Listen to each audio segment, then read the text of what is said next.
Eminente presidente desta mesa diretora dos trabalhos, desembargador Hércules Fechoses, eminente doutor desembargador Wilson Alves de Souza, que integra também a mesa diretora dos trabalhos, eminente coordenador deste evento, doutor Ivo Anselmo Ron, meus eminentes colegas presentes, juristas eméritos, membros do Ministério Público, da Advocacia e da Magistratura. Uma saudação especial à Conceição, minha esposa, que acompanha em toda a minha trajetória profissional. Eu gostaria de fazer uma saudação muito especial, eminente presidente, se me permitir, ao eminentíssimo desembargador Souza Prudente, que muito provavelmente nos assiste nesse momento, já que o evento está sendo transmitido ao vivo. Ele que é um grande entusiasta da escola, ele que tem emprestado à Escola Superior da Magistratura uma dinâmica extraordinária e que é intimamente ligado às causas que envolvem os direitos humanos. Não só pela sua formação acadêmica, já que é doutor em direitos humanos, mas pela sua prática diária como juiz. Eu vinha para o evento e casualmente lia uma notícia que está no meu celular, dando conta de que uma extraordinária decisão proferida pelo desembargador Prudente, no exercício da sua jurisdição no Tribunal Regional Federal da Primeira Região, teria sido ou foi confirmada pelo Supremo Tribunal Federal. A notícia diz assim: o Supremo Tribunal Federal confirmou integralmente a decisão do desembargador do Tribunal Regional Federal da Primeira Região, Antônio Souza Prudente, que mandou a Vale pagar um salário mínimo para cada indígena, independentemente de idade, das tribos Xicrim e Caipó. Os valores referem-se a danos causados aos ecossistemas socioambientais. O desembargador Prudente, na sua prática diária, tem demonstrado grande sensibilidade com relação não apenas aos assuntos que dizem com o meio ambiente, mas, acima de tudo, que dizem com os direitos humanos. Então, que fique a minha homenagem especial a esse eminentíssimo diretor da ESMAF, eminente jurista e juiz, que é Souza Prudente. Eminente presidente, senhores e senhoras presentes, o tema que me foi reservado, publicidade opressiva, rigidez da jurisdição e julgamentos de natureza criminal, é um tema que se insere, evidentemente, no âmbito de todo esse quadro de preocupação com os direitos humanos. Porque nós estaremos a falar, afinal e ao cabo, em liberdade, que é a garantia fundamental, matriz primeira de todos os outros direitos. Então, é claro, é evidente que estaremos a falar de direitos humanos. Mas eu não poderia deixar de fazer uma breve contextualização, depois de ter ouvido tantas exposições magníficas, desde o professor Scherer, que falou sobre a crise da democracia, passando por exposições outras magníficas, da professora Ana Elisa, da professora, do professor Chacaira, o Salomão, da professora Mônica Cifuentes e de tantos outros expositores que por aqui passaram. Depois de ouvir tantas exposições notáveis sobre problemas relacionados aos direitos humanos, problemas que, na realidade, têm a dimensão do universo, do planeta que o integra, eu não poderia deixar de fazer uma brevíssima contextualização, porque nós estaremos a falar, no tema específico, de um desses aspectos que afetam os direitos humanos, mas num contexto maior de afetação dos direitos humanos. Devo dizer que eu participei ativamente do processo constituinte, porque eu fui membro da comissão pró-constituinte do Conselho Federal da OAB.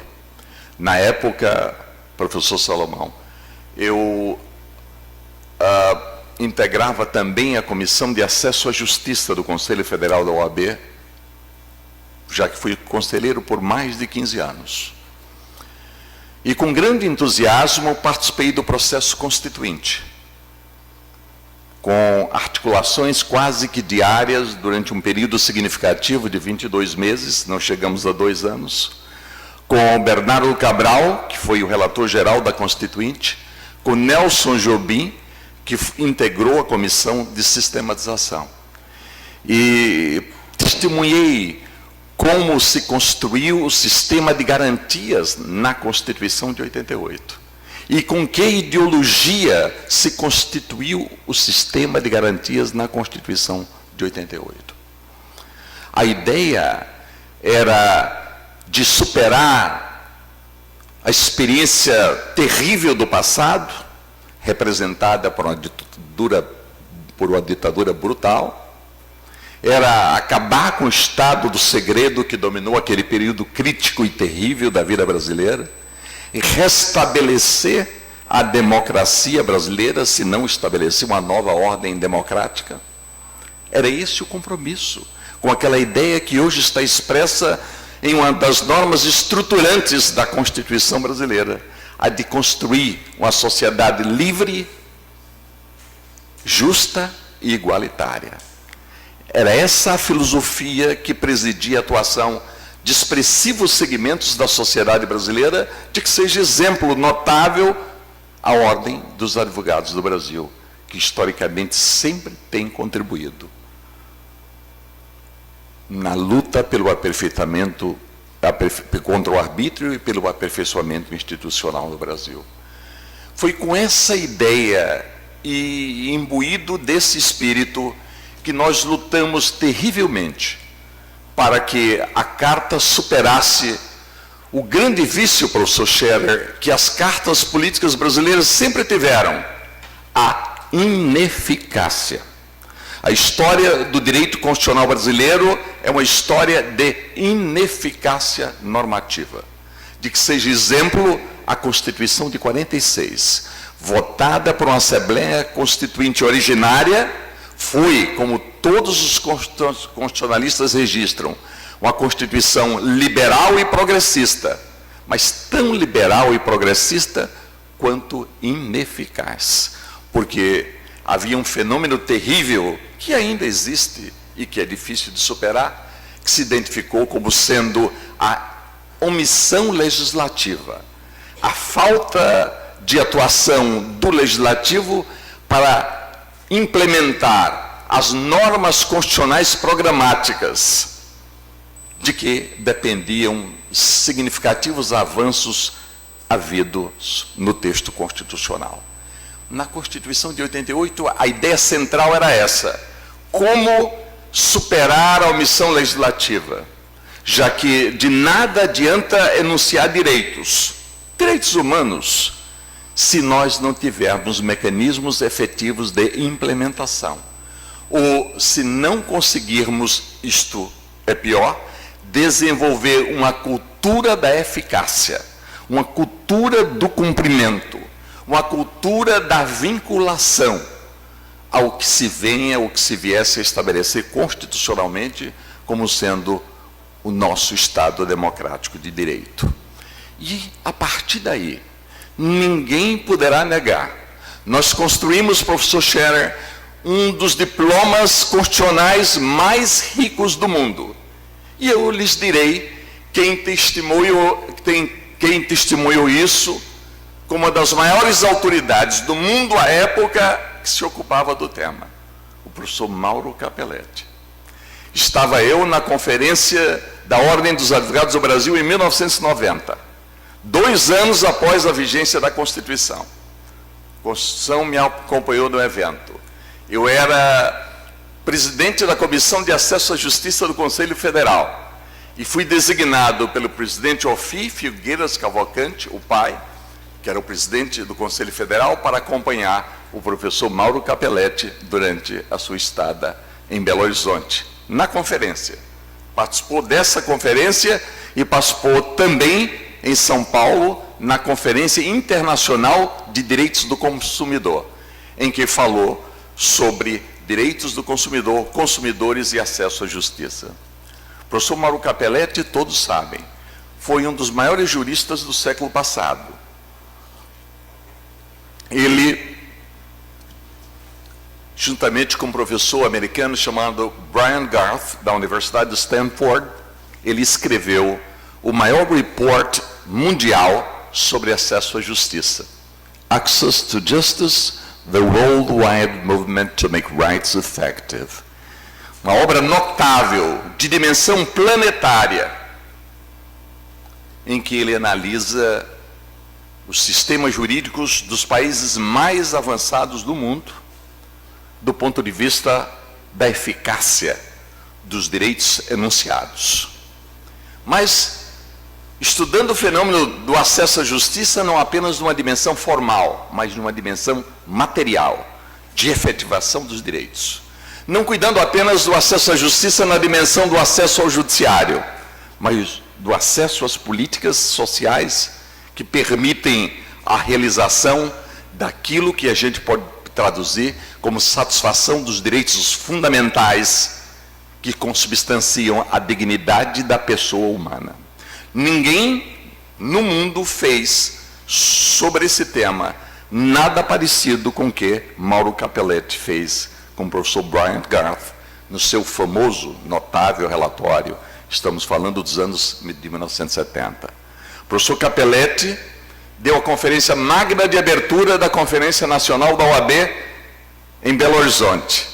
E me dizia no almoço que tivemos eu, ele e o professor Calmon de Passos, grande processualista, grande amigo, já falecido. O professor Capelletti olhou para mim, falávamos sobre a efetividade da Constituição, ele disse: La Costituzione brasiliana è una Costituzione virtuosa, molto, molto virtuosa.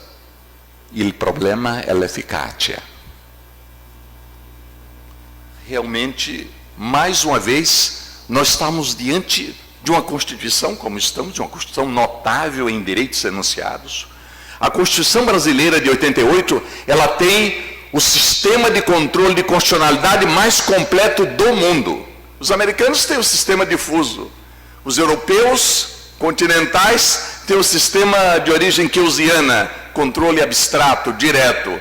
Nós temos todos. Nós temos o controle por ação, nós temos o controle por omissão, nós temos o mandado de junção ao lado dos writs tradicionais para realizar direitos no plano concreto. Não há uma Constituição do mundo que tenha um sistema de controle de constitucionalidade mais perfeito, mais amplo do que a Constituição brasileira. Mas onde é que está o problema? Efetividade. Se não houver a ideologia do cumprimento da Constituição, o cumprimento, quer dizer, a vinculação à ideia de efetivamente implementar os preceitos constitucionais, de nada vale. E eu darei um exemplo que é um exemplo muito claro dessa realidade no Brasil. Os militares, quando tomaram o poder pela força, eles mantiveram em vigor a Constituição de 46. A Constituição de 46 só foi revogada em 67. Mas eles governavam por atos institucionais, atos de força. Então, ter declaração de direitos não ofende. Isso pode ser mantido em qualquer sistema autocrático do mundo, em qualquer ditadura. Pode haver uma carta notável de direitos. Mas se não houver compromisso com a efetividade, isso não significará absolutamente nada. Foi por isso que o grande, e eu lembro bem, porque tantas vezes a professora Simone lembrou do Ronald Dworkin. Ele tem um trabalho notável, escrito já pouco antes de morrer. Ele escreveu 2 obras magníficas, uma com um título curioso, Justice for Hedgehogs, Justiça para Porco-Espinho, e o outro foi Is Democracy Possible Here? Imaginem, Dworkin, americano, nos Estados Unidos, falando da maior democracia do mundo e se indagando se a democracia seria possível ali. desencantado com a tensão exercida pelos governos autocráticos americanos num sistema altamente democrático. A leitura desse livro é algo extraordinário. Ele mostra como os regimes autocráticos ditatoriais, ou por outros, autocráticos numa democracia, como tensionam a democracia. Nós temos uma Constituição democrática, mas práticas autocráticas. O que é que isso ocorre concretamente? Grave violação dos direitos e dos direitos humanos. É a consequência. Se não, vejamos, o legislativo não legisla, vale dizer, incide a omissão legislativa. O executivo deixa de tomar as iniciativas das leis que lhe competem e deixa de implementar ou de adotar as políticas públicas indispensáveis a que a Constituição funcione, porque é ele que tem o controle, tem o dinheiro, e o controle orçamentário também está com o legislativo.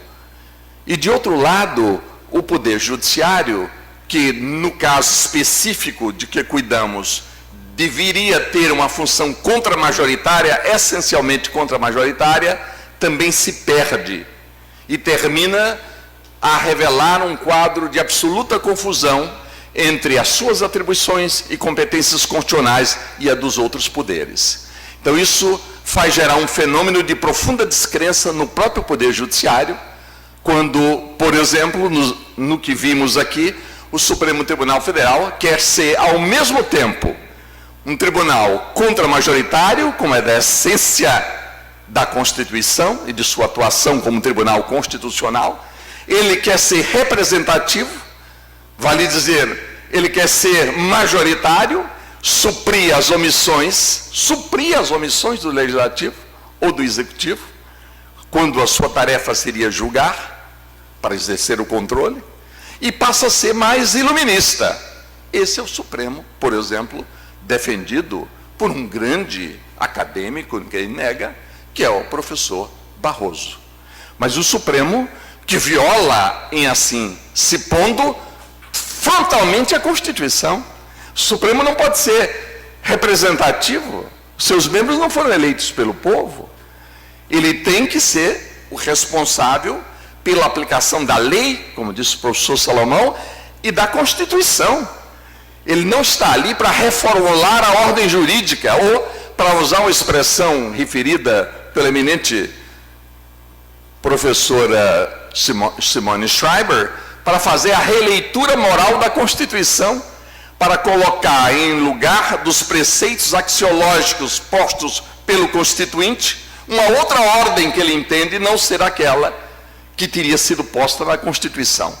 Essa releitura dos valores da Constituição, do que está posto, isto levará a que o Legislativo tenha a sua Constituição, a que o Executivo tenha a sua Constituição, e a que o Judiciário tenha a sua Constituição. E por que não cada um de nós ter a nossa própria Constituição? Isso gera um fenômeno extremamente preocupante, comprometedor da rigidez do sistema democrático e dos valores axiológicos, dos valores que estão postos no texto constitucional. Então nós estamos vivendo um momento muito delicado.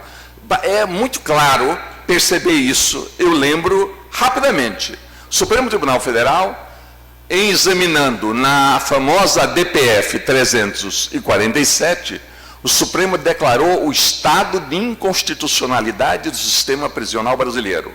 Ao dizer unanimemente, todos os ministros disseram isso, porque todos proferiram votos escritos. O Supremo declarou que o sistema prisional brasileiro não cumpre minimamente, ou não cumpre os direitos fundamentais mínimos dos presidiários. Estamos falando de direitos humanos. O Supremo declara por unanimidade, e mais isso, declara que todos os poderes têm que adotar em sua órbita de competência medidas urgentes para superar o fenômeno da inconstitucionalidade no âmbito do sistema carcerário. Não demora muito. O Supremo Tribunal Federal, ao interpretar e aplicar um preceito que não consubstancia um princípio, mas uma regra constitucional, o Supremo diz que edifício de único pavimento é arranha-céu. E com isso, caso da execução provisória da pena, atropela o princípio, não princípio, a garantia da presunção de inocência, a garantia expressa em regra constitucional, supera e declara que é perfeitamente possível se fazer uma execução independentemente do trânsito em julgado da decisão, porque outros modelos jurídicos admitiriam isso. Mas admiriam no outro contexto, não no contexto em que o legislador constituinte brasileiro fez essa opção clara. Basta se verificar que a mens legis e a mens legislatoris, a proposta da Comissão Afonso Arino, no sentido de dar essa compreensão que o Supremo deu, ela foi rejeitada pela Constituinte expressamente. Eu acompanhei a sessão, ela foi rejeitada expressamente, para se consignar, como regra constitucional, a observância do trânsito em julgado como pressuposto da execução da pena. Isso é fácil de perceber. Por quê? Porque o sistema possibilita o juiz em qualquer fase do processo. Isso significa dizer, até depois da decisão condenatória, se houver necessidade real de imposição de uma medida constritiva, de fazê-lo. O juiz pode decretar a prisão preventiva na fase, ou por outra, a pedido da autoridade competente, na fase investigatória, na fase do processo instaurado, depois da condenação e antes do trânsito em julgado, mas sempre com natureza cautelar, não como execução de pena. Então vejam rapidamente a contradição havida nos pronunciamentos do Supremo Tribunal Federal, de forma a revelar sinais trocados. O tribunal que declara o estado de inconstitucionalidade do sistema prisional manda para o sistema prisional pessoas que não estão condenadas definitivamente. Vejam que coisa, para aquele sistema carcerário que nós vimos aqui em belas exposições da professora Isabela, da professora Mônica, da professora Elisa, da professora Schreiber, do professor Salomão. Que contradição! Isso é de todo inaceitável. É certo que algumas decisões avançadas do Supremo Tribunal Federal, proferidas no âmbito de princípios, decisões no plano social, no plano dos direitos civis, como a professora Schreiber bem referiu, é certo. Mas ocorre que o Supremo não pode fazer isso onde não é possível fazer isso. Por exemplo, se nós não estamos diante de um conflito de princípios, o Supremo Tribunal Federal não pode operar como se fosse o legislador positivo ou negativo. Ele não pode substituir ao legislador. Isso está gerando um ambiente de tensão muito grande no país, e de que seja exemplo o fato de o Supremo ter declarado, por exemplo, que a condenação imposta pelo tribunal com trânsito em julgado importaria a imediata desconstituição de mandatos parlamentares. Isso viola regra expressa da Constituição. Então gera conflitos de poderes, tensões no âmbito da democracia, desgaste do Supremo Tribunal Federal, com risco até de não haver cumprimento da decisão pelos órgãos do Poder Legislativo, e até com certo coeficiente de razão, porque o Supremo estaria a rasgar claramente a Constituição, como foi o caso esse caso dos mandatos parlamentares. A Constituição diz, transitada em julgada a decisão condenatória, o Supremo remete à casa competente o acórdão, instaura-se o processo de cassação com observância do devido processo legal. O Supremo, em 6 meses, proferiu 3 decisões diferentes sobre esse tema. O tribunal que tem que transmitir a ideia, e mais do que isso, mas não só a ideia, que tem que velar pela segurança jurídica, pela confiabilidade e estabilidade das suas decisões, que são de natureza constitucional. Então a gente começa a perceber que aquela advertência feita por alguém, no sentido de que o Supremo corrige os defeitos dos outros para perpetuar os seus, tem razão. Na verdade, porque a coisa está nesse nível hoje. Eu dou o último exemplo só para rapidamente referir o que interessa. Com relação ao indulto. O caso do indulto é o caso mais claro de usurpação da competência do poder executivo. O indulto sempre esteve em todas as constituições brasileiras como sendo um instituto de competência do presidente da República. E mais ainda, todas as decisões conhecidas, desde 1891 até o momento em que se questionou essa matéria aqui no Brasil, recentemente, 2017, 2018, sempre se disse que se tratava de matéria de competência privativa e discricionária do presidente da República. Mas não precisa ir muito longe. Quem já leu o The Federalist Papers vê que o Hamilton, lá por ocasião do esforço pela ratificação da Constituição Americana, escreveu no artigo, salvo engano, 77 ou 78, ele já escrevia isso. Hamilton, Alexander Hamilton, ele escreveu dizendo assim, olha, entre os poderes, quando ele enunciou, tem uma expressão notável, ele falou que o judiciário era the least dangerous branch, quer dizer, era o poder menos perigoso, dos três poderes, porque o poder executivo tinha a espada, o poder legislativo tinha the purse, a bolsa, e o poder judiciário tinha apenas integrity and judgment, a integridade e julgamento, é o que tinha. Aí ele diz que o menos perigoso, the least dangerous branch, seria o poder judiciário. Hoje, essa concepção, em casos como o do Brasil e dos Estados Unidos, mudou. Por exemplo, Alexander Bickel escreveu anos atrás um livro notável explicando o significado do grande artigo dos federalistas de Hamilton. E escreveu The Least Dangerous Branch. O grande professor americano, reverenciadíssimo, recentemente escreveu o contrário. Hoje, o Supremo, que viola a separação dos poderes, é the most dangerous branch. Então, o Robert Kaplan David Kaplan escreveu um livro notabilíssimo, agora recente, elogiadíssimo pelos grandes juristas, grandes constitucionalistas americanos. Uma corte que se comporta como se fosse poder legislativo e poder executivo, deixa de ser the least dangerous branch para ser the most dangerous branch. É isso que ocorre num processo de degeneração do sistema. E a gente vai lá no passado e vê Declaração dos Direitos do Homem, lá da França. Não há constitucionalismo se não houver garantias asseguradas e separação de poderes. Então não é minimamente razoável imaginar que hoje nós estejamos a discutir, quer dizer, a violação da separação dos poderes, matéria que está posta como elemento estrutural da democracia brasileira na Constituição de 88. Então nós começamos a nos preocupar.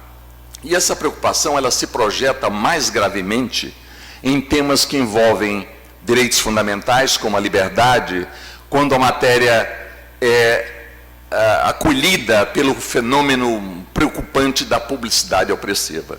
Porque a publicidade opressiva, ela gera nos sistemas democráticos verdadeiras perversões. Exemplo, ela gera o chamado juiz populista, que se apresenta como tal por duas razões. Ou por ser por vocação, juízes que estão preocupados em aparecer, e portanto não são juízes, ou porque tem medo de decidir contra a opinião pública e contra a opinião publicada, vale dizer, contra a publicidade opressiva.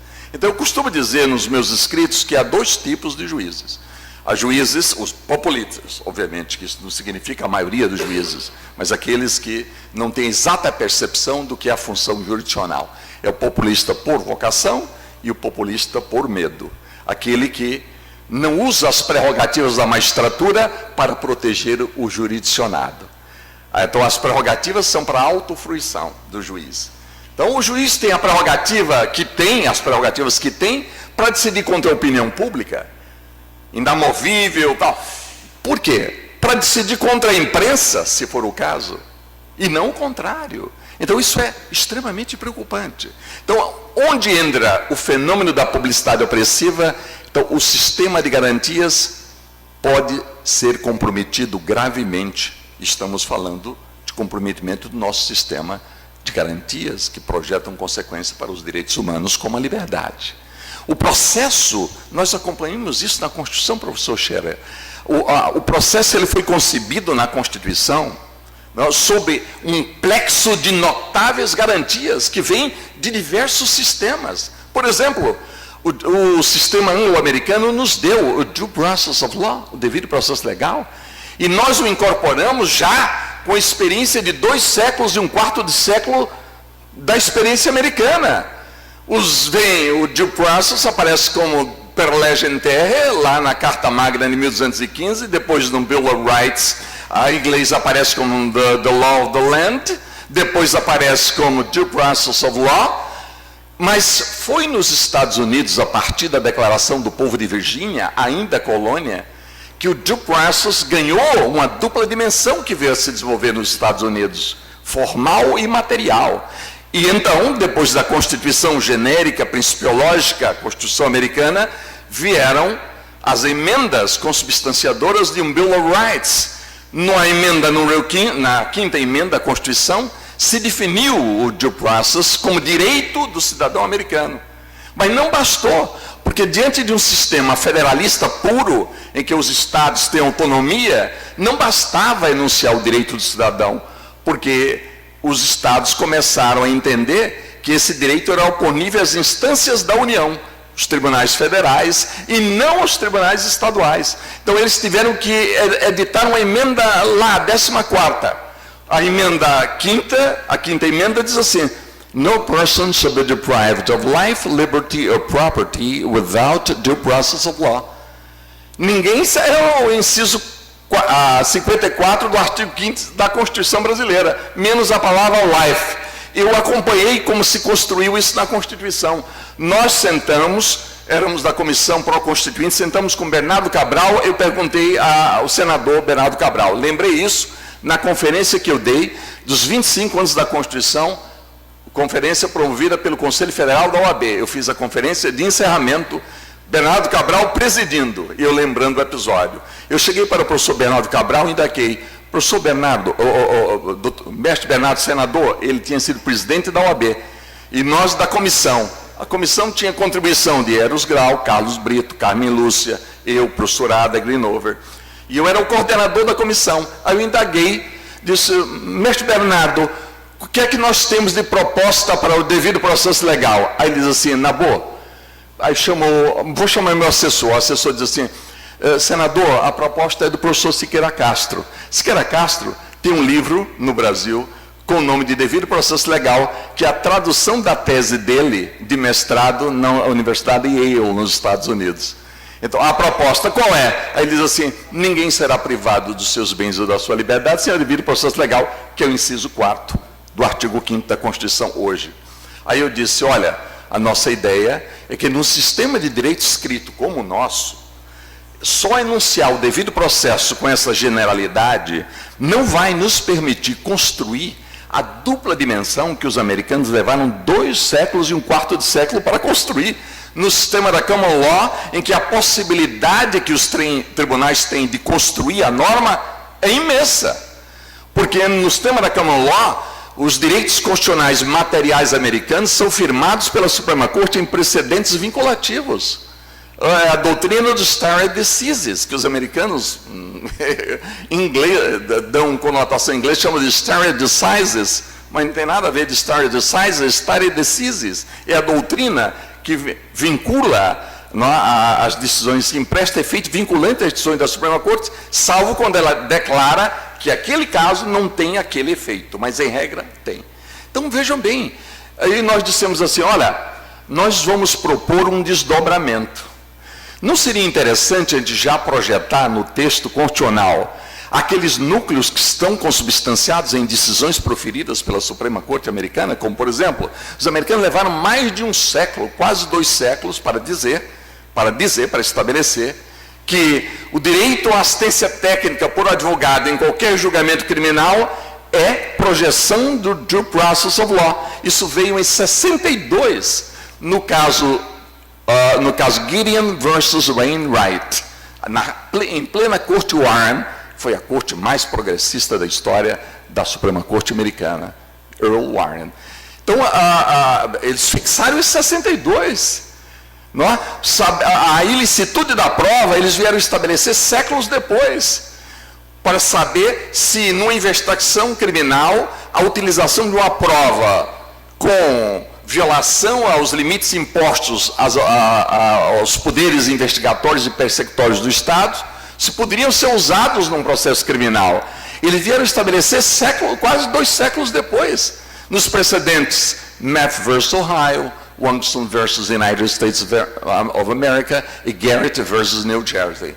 Nesses 3 precedentes, a Suprema Corte Americana fixou a doutrina constitucional da inadmissibilidade, sob a denominação de Exclusionary Rule, regra de exclusão. Uma doutrina notável, construída quase que 2 séculos depois da vigência da Constituição Americana. Por quê? Porque eles conceberam que essas garantias emergem do devido processo legal. Mas emergir do devido processo legal não vinculava os Estados. Daí a 14ª emenda que havia sido editada. O que é que disse a 14ª emenda? Diz, no state shall deprive. Enquanto a 5ª emenda dizia, no person shall be deprived, a 14ª diz, no state shall deprive any person from liberty. Então, os estados passaram a ser vinculados. E aí, a Suprema Corte começou a obrigar os estados a observar aqueles preceitos que já eram de observância obrigatória pelos tribunais da União, pelas cortes federais. Então, por nossa proposta, não tem um autor, todos sabem, juristas eméritos, que tem escrito sobre isso. Eu estou devendo escrever essa história. Eu contei essa história no evento nacional, está registrado pela OAB, com a presença de Bernardo Cabral, que depois tomou a palavra e lembrou da nossa interlocução. Então, a inserção, por exemplo, dos incisos 55 nos processos administrativos e judiciais, assegura-se a ampla defesa, ou contraditória e ampla defesa com recursos a ela inerentes, isso é a projeção nuclear do devido processo legal. Foi inserido por nossa proposta. Segundo, inadmissibilidade da prova obtida por meio ilícito, foi explicitada por nossa proposta. Terceiro, presunção de inocência como projeção do devido processo legal, foi inserida por nossa proposta da Comissão Constitucional da OAB.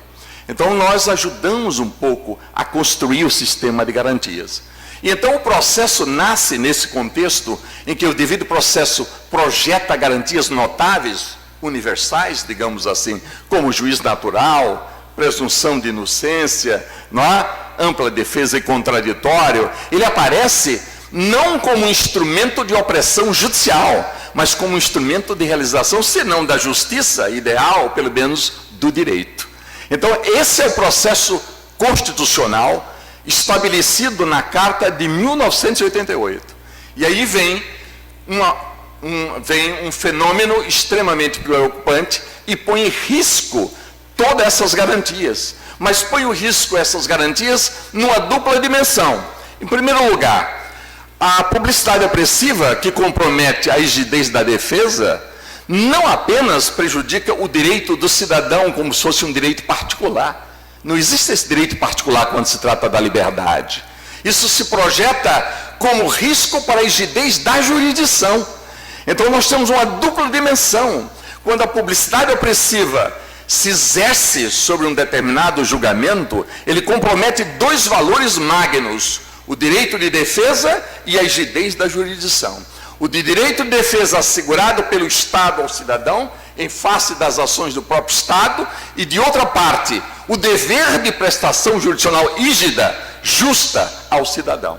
Então, esse fenômeno da publicidade opressiva é, nos dias de hoje, um dos fenômenos mais preocupantes em todos os sistemas jurídicos avançados do mundo, com uma diferença. Nós, no Brasil, estamos há milênios anos atrás. Nós temos um atraso cultural imenso com relação a esse tema. Enquanto os europeus, os americanos estão muito na frente, nós estamos ainda na infância, na primeira infância com relação a esse tema. Só para fazer o registro, o único estudo sério, profundo, que existe no Brasil sobre o tema é da professora Simone Schreiber. publicidade opressiva de julgamentos criminais. Não é? Um trabalho notável sobre o tema, mas que não tem tido a devida divulgação, não é? Que a obra deveria ter, justamente pela advertência que ela transmite, que ela consubstancia com relação a esse fenômeno. Faço um registro para se ter a dimensão do que estamos a falar. Para entender esse fenômeno hoje, é preciso voltar um pouco do passado. Por exemplo, nós não podemos entender o fenômeno da comunicação se nós não voltarmos aos anos 60. Mas 60 para resolver os problemas da atualidade? É justamente diante da falta de estudos profundos, específicos sobre a matéria, nós temos que voltar um pouco aos anos 60. Em 1960, nos anos 60, o grande teórico das comunicações Marshall McLuhan escreveu várias obras sobre o fenômeno da comunicação. Eu enuncio rapidamente algumas delas. Understanding Media, Mass Media, The Global Village, ele que cunhou essa expressão aldeia global, The Global Village,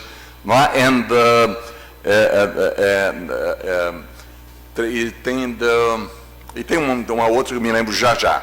Mas principalmente em Mass Media e em The Global Village, ele advertia para o seguinte, ele dizia, the communications will develop it so rapidly that the world will become a global village.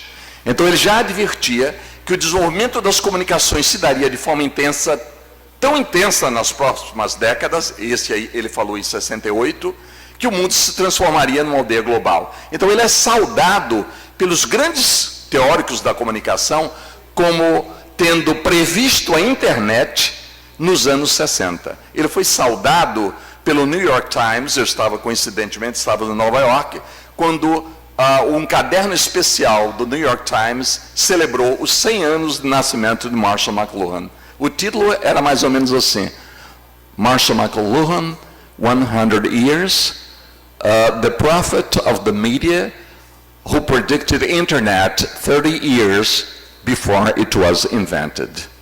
Exatamente, Marshall McLuhan, o profeta da mídia, o profeta que previu a internet 30 anos antes dela ser inventada, um fenômeno dos anos 90, meados dos anos 90. Então, ele explica o impacto global que a comunicação instantânea poderia gerar sobre as pessoas e sobre as instituições. Esse é o fenômeno. A gente tem que voltar. Eu voltei para ler tudo de Marshall McLuhan. Todas essas obras eu fui reler para entender esse fenômeno, como perigosamente, né, ele pode influir sobre as pessoas, sobre as instituições, e gerando essas profundas distorções no âmbito, né, da rigidez da prestação jurisdicional máxima na esfera penal, onde em jogo a liberdade, que é a garantia fundamental. Mas rapidamente eu vou só lhes mostrar como os outros países têm evoluído bem rapidamente, presidente, com relação a esse tema. Não é? Enquanto nós estamos, aliás, a nossa esperança é que ouvir os ingleses diziam mais ou menos assim, sempre dizem, uma das democracias mais antigas do mundo, dizem assim, olha, para uma sociedade democrática começar a afirmar sua democracia, precisa pelo menos 500 anos. Aí eu penso comigo mesmo, ótimo, nós estamos ainda na primeira infância, então temos muito tempo pela frente, na verdade, para amadurecer, para melhorar e para superar os nossos problemas. Veja bem, a dimensão que o Supremo deu à liberdade de imprensa no Brasil tem sido um fator inibitório para que se pense e enfrente o fenômeno da publicidade opressiva. Porque todo e qualquer movimento no sentido de exercer um controle sobre os abusos da mídia se chama de lei de mordaça, de providência de mordaça, de iniciativa de mordaça. Eu estarei a falar do que as maiores democracias do mundo fizeram e fazem com relação ao tema. Eu dou um exemplo. A França, Código Penal francês vigente é de 93. Tem um capítulo específico sobre entrave à la administration de la justice. C'est entrave à la justice. Estamos falando de entrave à obstrução à justiça. Sabe o que é o capítulo? realizar campanhas através de meios de comunicação de massa para influir em pronunciamentos judiciários, em testemunhas, em peritos, constitui crime punido com a pena tal. Nós estamos falando de uma democracia paradigmática. Nós estamos falando da França. Não estamos falando de Venezuela, de Burundi, de Bangladesh. Estamos falando da França. Entrave à la administration de la justice. É obstáculo à administração da justiça. Então, nós temos valores constitucionais envolvidos. Nós temos a liberdade de expressão, de que a liberdade de imprensa é expressão, também está nela contida, e nós temos, de outro lado, o direito a um julgamento justo e imparcial, como um valor democrático absolutamente universal. Como é que o indivíduo pode ser sacrificado em sua liberdade se nós não estivermos a falar de rigidez da jurisdição? Isso é muito grave. Então, na ponderação entre direitos e garantias, nessa ponderação há de prevalecer aquela que resguarda os valores maiores. Pois bem, isso na França, mas não é só. Se formos à Inglaterra, uma das mais antigas democracias, para alguns a mais antiga democracia do mundo, veja-se, em 1215 nós tínhamos ainda que com um diploma voltado para o baronato, mas que depois se universalizou, a Carta Magna de 1215, nós sabemos que foi uma concessão de John Lackland, de João Sem Terra, aos barões de Runnymede. Claro, mas depois, no Bill of Rights, apareceu como sendo a garantia do povo inglês. Isso foi parte da evolução. Então, o constitucionalismo, segundo a maioria dos constitucionalistas do mundo, nasceu aí, com a Carta de 1215, a Carta Inglesa. Per legem terrae, due process of law, the law of the land, com o desenvolvimento lá nos Estados Unidos, como uma das garantias mais notáveis. Aliás, o due process of law foi exportado para o mundo inteiro como sinônimo de democracia. Hoje, quando se fala em Estado Democrático de Direito, se fala em due process of law, devido processo legal. Pois bem, a Inglaterra tem um sistema de controle que no Brasil nós chamaríamos, sabe o quê? De censura. Na Inglaterra, um repórter não entra com a câmera num tribunal inglês. Não entra. Pode assistir ao julgamento, pode acompanhar se o julgamento é público, mas não pode. E também existem limitações impostas para a divulgação do conteúdo do processo. Há proibições. O sistema proíbe a revelação do conteúdo de processos. Tem regras expressas no direito inglês com relação a isso. Os ingleses reativaram o Act de 1911 sob o nome em iuris de Oppressive Publicity. Os ingleses reativaram o Act de 1911, Oppressive Publicity, proibindo a publicidade opressiva para resguardar a liberdade, a rigidez da jurisdição e, acima de tudo, a independência e imparcialidade dos tribunais. Pois bem, na Europa, vários países têm regras explícitas definindo publicidade opressiva. Temos uma, a professora Simone cita no livro, eu já citei escritos agora, tem um trabalho recentemente publicado sobre isso. Nós temos o caso da Áustria, que é paradigmático, porque exigiu uma intervenção da Corte Europeia de Direitos Humanos sobre a matéria. Veja bem, a Áustria é um país integrado à União Europeia. O que ocorreu? O artigo 23 da Lei de Mídia da Áustria define como crime de publicidade opressiva publicar artigos com o objetivo de influir na prestação jurisdicional, na órbita penal. É crime. Um jornalista famoso, chamado Alfred Form, um jornalista alemão, um jornalista austríaco, Alfred Form, ele escreveu uma série de artigos sobre um ex-ministro das Finanças da Áustria. Ele escreveu uma série de artigos. Ele se apropriou do caso e começou a escrever que Form tinha que ser condenado. Ele tinha sido ex-vice-chanceler da Áustria e ex-ministro das Finanças, acusado de crime financeiro. Então, o jornalista, no diário chamado Perfil, começou a escrever uma série de artigos dizendo que ele tinha que ser condenado, que a não condenação significaria a desmoralização do sistema judiciário austríaco. O mesmo Ministério Público que processava o ex-ministro moveu uma ação penal contra Alfred Form. Ele foi condenado pelo Tribunal de Cassação da Áustria, e contra essa condenação ele se insurgiu perante a Corte Europeia de Direitos Humanos.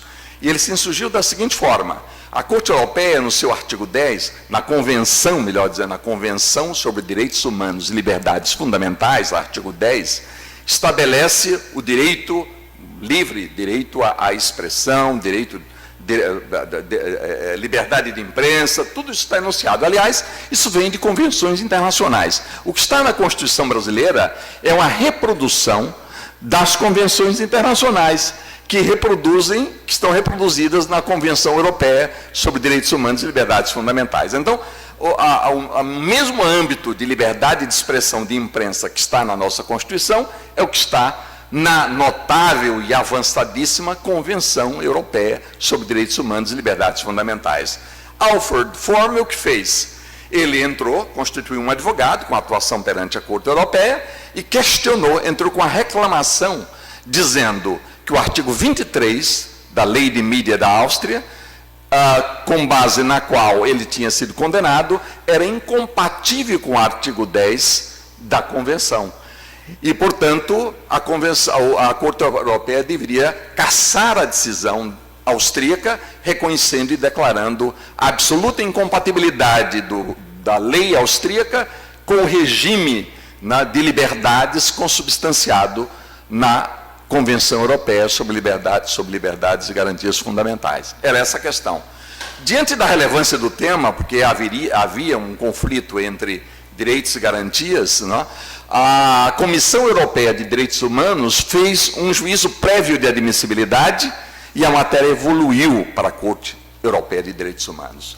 Quem quiser ter uma leitura magnífica, professora Simone Schreiber, sobre a efetiva ponderação de direitos e garantias num sistema democrático, mais especificamente liberdade de imprensa e direito a um fair trial, a um julgamento justo e imparcial, leia o acórdão com que a Corte Europeia de Direitos Humanos reconheceu e declarou a absoluta compatibilidade da lei de mídia da Áustria e, portanto, da condenação com o sistema de garantias estabelecido na Convenção Europeia sobre Direitos Humanos e Liberdades Fundamentais.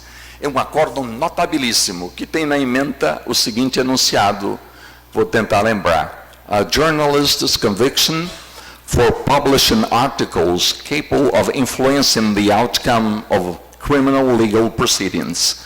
É a ementa do julgado da Corte Europeia de Direitos Humanos. Então vejam, nós temos uma grande preocupação no plano mundial sobre o fenômeno da publicidade opressiva. Diversos sistemas jurídicos procuram estabelecer mecanismos de controle da publicidade para garantir a rigidez de direitos com status de direitos humanos, como é o caso da liberdade. E no Brasil, toda e qualquer tentativa de discutir essa matéria, seja pela adoção de medidas preventivas pelas cortes, seja com relação a alguma medida legislativa, isso é imediatamente rechaçado sob a pecha de tratar-se de lei de mordaça. Isso vem, em certa medida, de um certo exagero com que se ouve o Supremo na declaração da inconstitucionalidade da lei de imprensa. E basta verificar o seguinte: a lei de imprensa, como vinha do regime militar, aí você assim, não, tudo que for resíduo autoritário, vamos acabar. E isso gerou, nós, da área jurídica, começamos a sentir isso. O Supremo declarou em ADPF, porque estaríamos a falar sobre o controle da compatibilidade do direito pré-constitucional com a Constituição, por isso que a matéria foi posta em ADPF, não foi em ADIM, porque não se tratava de uma norma editada contra a Constituição na vigência dela, como era um diploma anterior, do regime anterior, a matéria foi apresentada em ADPF, para verificar se a ordem constitucional brasileira tinha recepcionado a lei de imprensa em ADPF, para verificar se a ordem constitucional brasileira tinha recepcionado a lei de imprensa em ADPF, para verificar se o Supremo deu uma vontade total da lei. A lei tem preceitos claros. Resposta. Nós passamos um longo tempo sem que o cidadão pudesse, atingido em seus direitos de personalidade, ele tivesse um meio para se insurgir contra isso, porque o Supremo, na DPF 130, deu pela absoluta incompatibilidade da lei de imprensa, inclusive na parte em que não havia nenhum conflito com a Constituição, deu pela sua incompatibilidade com a Constituição. Veja que coisa. Então o cidadão ficou desprotegido. Eu me lembro, tanto na óptica penal quanto não penal, nós passamos a ter seríssimos problemas, né, com relação à ofensa aos direitos de personalidade, à publicidade opressiva. O Supremo declarou absoluta incompatibilidade e não havia absoluta incompatibilidade. Certas coisas sim, certos preceitos sim, a matéria já estava no Código Penal, mas outros não. Eu só gostaria de fazer um breve registro final.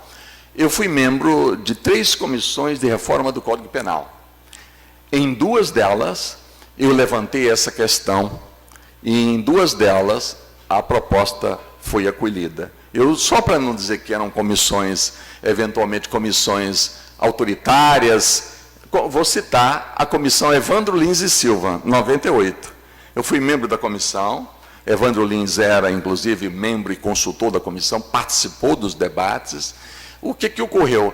Houve a proposta motivada, eu propus, foi aprovada por unanimidade e a proposta era uma proposta ao Ministério da Justiça, nunca mereceu a consideração do Ministério. Nessa comissão do Senado de 2012, de que eu participei mais uma vez, eu cogitei, a proposta nem foi considerada.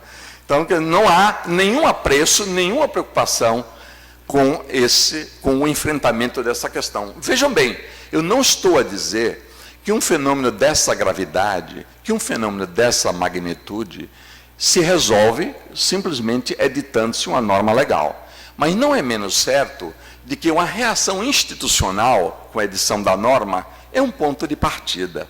Pior é não ter essa reação. Como os tribunais verdadeiramente não se dispõem a exercer algum tipo de controle, e quando tentam fazer, o Supremo diz que é inconstitucional, então o que nos resta, se não continuar nessa batalha permanente para superar as dificuldades que a publicidade opressiva gera à tentativa de controle da publicidade opressiva. Então, um fenômeno que, a continuar assim, parece que não terá solução.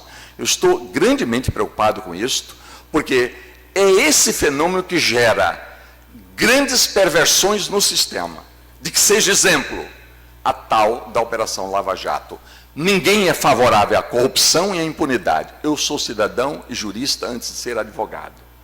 Ninguém é favorável a isso. Agora, também, nós não podemos concordar em que a luta contra a corrupção e a impunidade se dê à margem da lei. Ou por outra, se dê mediante a instituição de sistemas paralelos de supressão, ainda que episódicas, de direitos e garantias constitucionais. Isto não é possível. A Lava Jato é um sistema paralelo de supressão de direitos e garantias constitucionais. As revelações do Intercept Brasil são, eu diria, e disse até numa recente palestra, são certidões post-factum do que nós já dizíamos, sentíamos e presenciávamos há muito tempo. Juízes e membros do Ministério Público trabalhando com planos de mídia para comprometer a rigidez da jurisdição. De que forma? Publicidade opressiva, com inversão do princípio da presunção de inocência. Princípio da presunção de inocência. Então, a ideia geral é de que nós temos um juiz com a jurisdição não só nacional, mas internacional. Por que internacional? O juiz Moro fez interceptações diretamente, ele fez com o Canadá, elegendo alvos, estendendo prazos de interceptações sem tratado internacional e sem carta rogatória. Está denunciado em recursos com documentos comprobatórios dessa realidade, nos autos da operação. Então, nós passamos a ter no Brasil, por exemplo, um sistema paralelo, uma operação em que o juiz tem uma jurisdição nacional e até internacional, coisa que jamais existiu na história do Brasil, extraindo uma conexão infinita, não é? Tomando um fato lá do passado remoto para estabelecer uma cadeia sucessiva de competências que a lei processual não conhece e a Constituição não consagra. Então, nós temos preocupação. E aquilo que nós dizíamos há muito tempo, em cartas, em manifestações, em entrevistas, eu tenho várias entrevistas sobre isso, eu tenho uma entrevista de página inteira da Folha de São Paulo, eu disse isso, eu tinha o dever de dizer, eu estava sentindo isso no caso concreto, independentemente de ser culpado ou inocente o cliente, sobre os vícios que estavam ocorrendo, e o que eu disse na época, o que colegas disseram na época, hoje se confirma.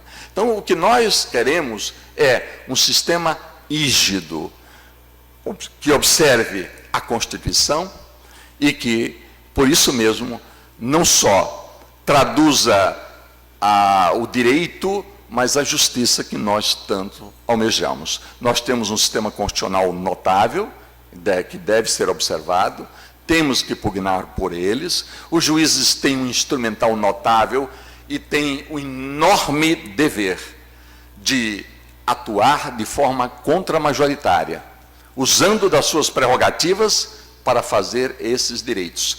Essa é a nossa esperança diante desse quadro de anomia que existe aí e de resistência aos controles da publicidade opressiva.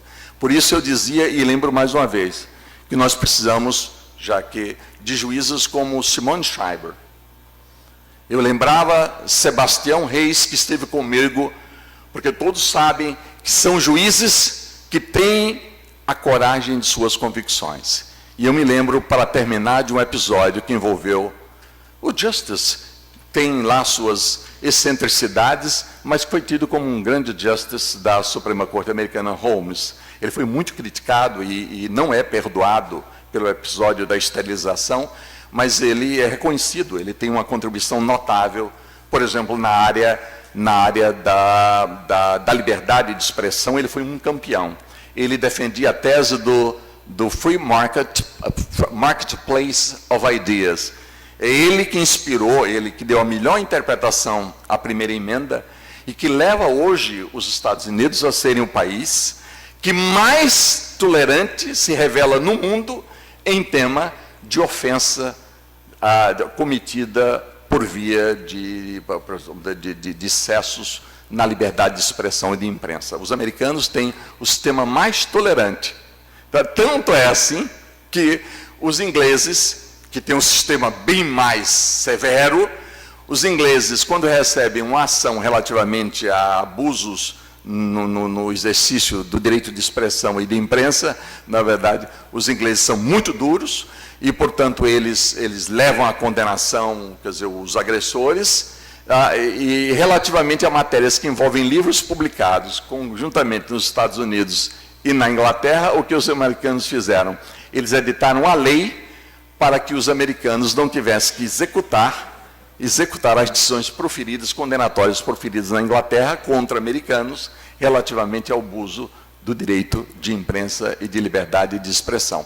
Então, os americanos que têm toda essa tradição, na verdade, eles de outra parte, eles também exercem o controle da publicidade opressiva através dos tribunais. Há notáveis decisões da Suprema Corte Americana anulando julgamentos porque o juiz não controlou a publicidade opressiva anterior ao julgamento.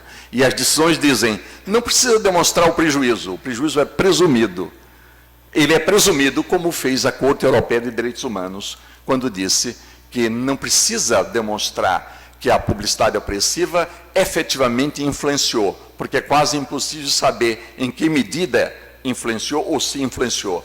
Basta a potencialidade lesiva. Então, os americanos também são rigorosos no controle da publicidade no que diz respeito aos julgamentos de natureza criminal. Aí eu dizia para encerrar, o grande Holmes, nesta parte, foi excepcional o juiz nessa parte relativa aos direitos de personalidade, ele, certa feita, numa carta trocada com um grande amigo que correspondeu com eles, correspondeu por 3 décadas, o grande Harold Laski em Cambridge, e ele em Washington, um escrevia para o outro, e certa feita o Laski perguntou a ele, por que não responder a carta dele? Ele estava preocupado, achando que Holmes estava doente. Ele demorou a... Aí Holmes disse assim, sorry, my dear friend, I was very busy. Aí respondeu o Lasky, oh, my dear Justice, I'm very glad to learn that you are well. But please, don't overwork, even for the sake of the Constitution. Por favor, não trabalhe tanto até para o bem da Constituição. Aí, finalizando, perguntou o grande Lasky a ele, my dear Justice, when you leave the Supreme Court of the United States of America, what will you be proud of to say? Aí ele, numa outra carta, ele disse, oh, my dear friend, as a sitting justice of the Supreme Court of the United States of America, when I leave the court, I will be very proud to say that I have never made life, liberty, and property of the American citizens my routine. Well, I will be very proud to say that I have always decided the cases under my jurisdictions with the courage of my convictions. Então, o que nós esperamos é que os juízes, não é, com os poderes que têm, com as atribuições que têm, com as prerrogativas que têm, as use para exercer o controle sobre essa publicidade opressiva, em ordem a garantir que o processo seja efetivamente um instrumento de realização do direito e não um instrumento de opressão judicial. Finalizando, gostaria de dizer que o Brasil tem sido historicamente maior do que suas crises, embora as suas crises tenham sido maiores do que os seus governos. Muito obrigado.